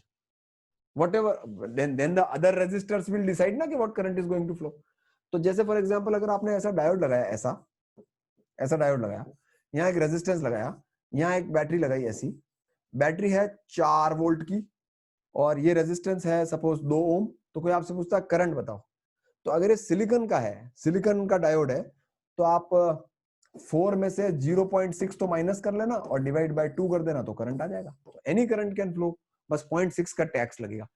Can you understand this thing? Yes sir.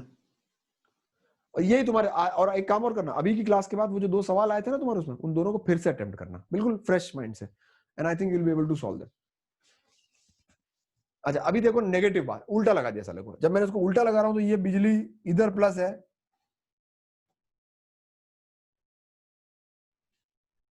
ना, इधर प्लस है और इधर माइनस है. तो अब ये बिजली ऐसे फ्लो करवाना चाह रहा है, रिवर्स. तो जब ये रिवर्स फ्लो करवाना चाह रहा है ना, तो ये ऑब्वियस बात है करंट फ्लो नहीं करने देगा. तो एक तो यहां जो आपने एमीटर लगाया है, if you notice the ammeter is of micro amperes. आप सोचो माइक्रो एम्पियर का है, मतलब इतना मरा हुआ करंट जाता है उल्टी दिशा में, बहुत मरा हुआ, वो भी जोर लगाने के बाद. आप सोचो ग्राफ देखो, उल्टा डायरेक्शन में आपने 20-40, इधर तो देखो पॉइंट्स में रेटिंग चल रही है, 0.2 0.4 0.6 के बाद ही सब अलाउड.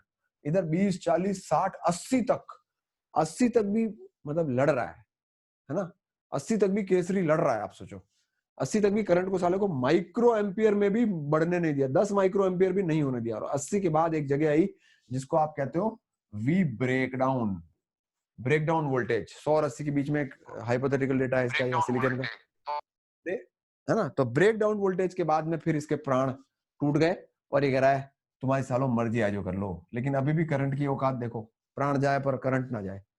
करंट कितना जा रहा है इसके अंदर से? Micro ampere. ओके, तो ये इसकी VI कैरेक्टरिस्टिक्स होती है. इधर फॉरवर्ड बायस में ये ऐसा बिहेव करता है और रिवर्स में ये ऐसा बिहेव करता है. सर फिर ये न्यूक्लियर फोर्स खत्म हो जाते हैं ब्रेकडाउन वोल्टेज पे.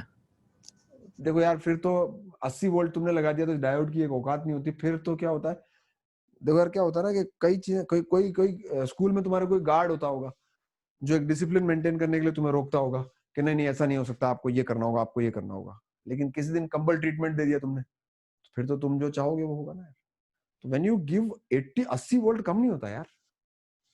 80 वोल्ट अगर आप किसी एक नॉर्मल से डेटा, ये ऑब्वियस बात है कि कौन सा डायोड आपने लगाया है, उसकी कैरेक्टरिस्टिक, ये तो हाइपोथेटिकल डेटा है.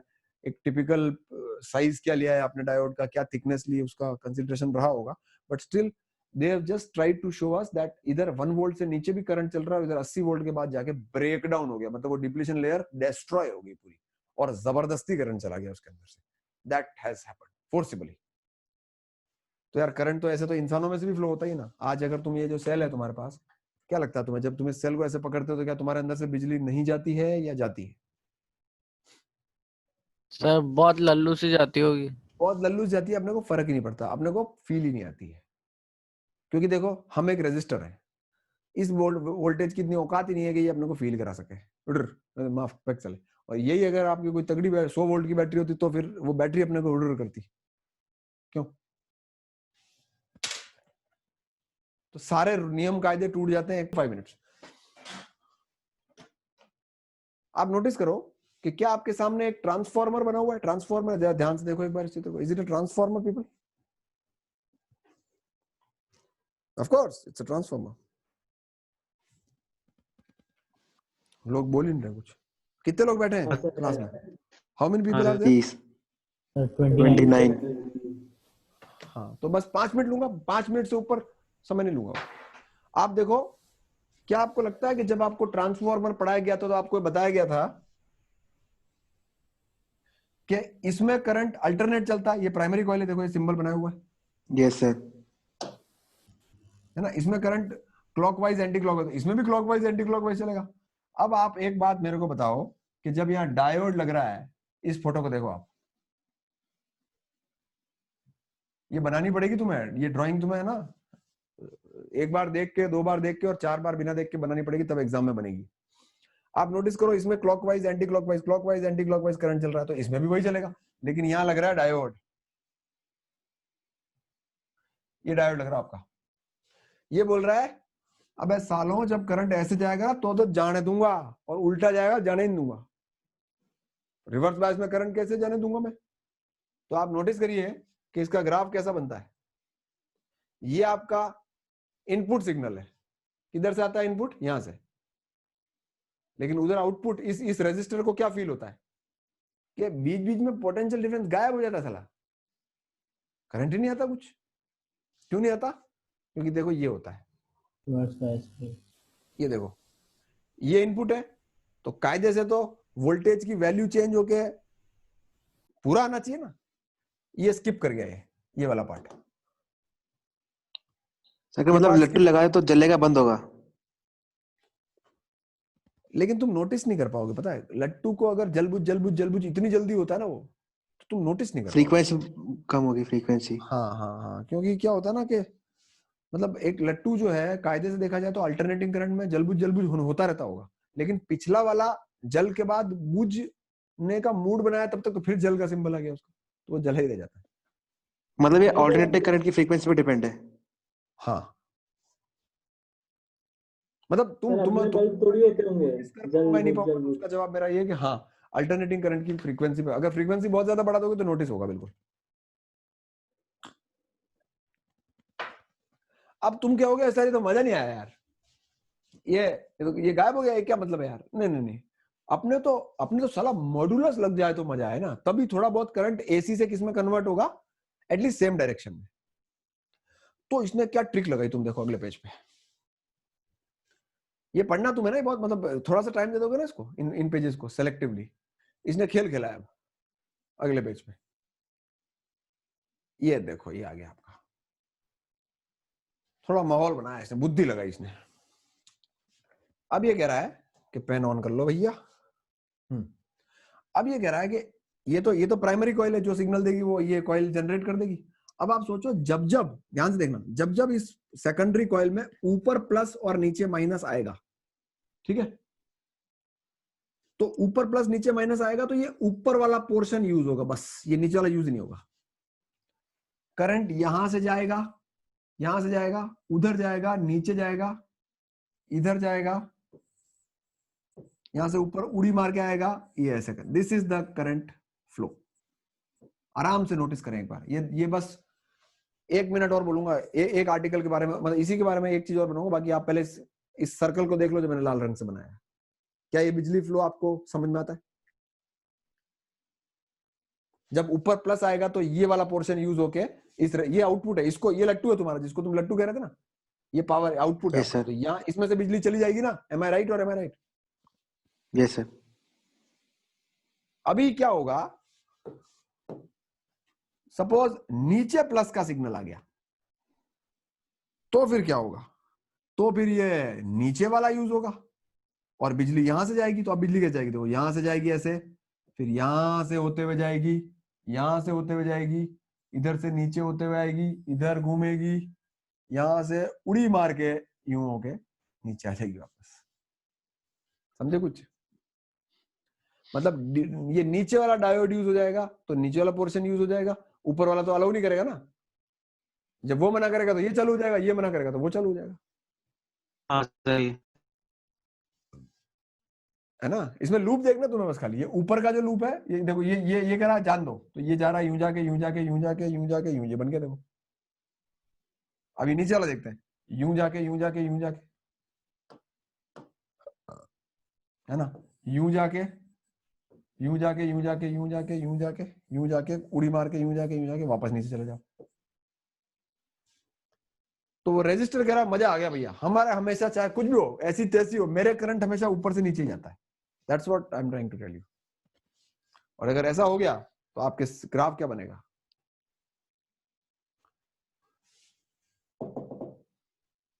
ये देखो,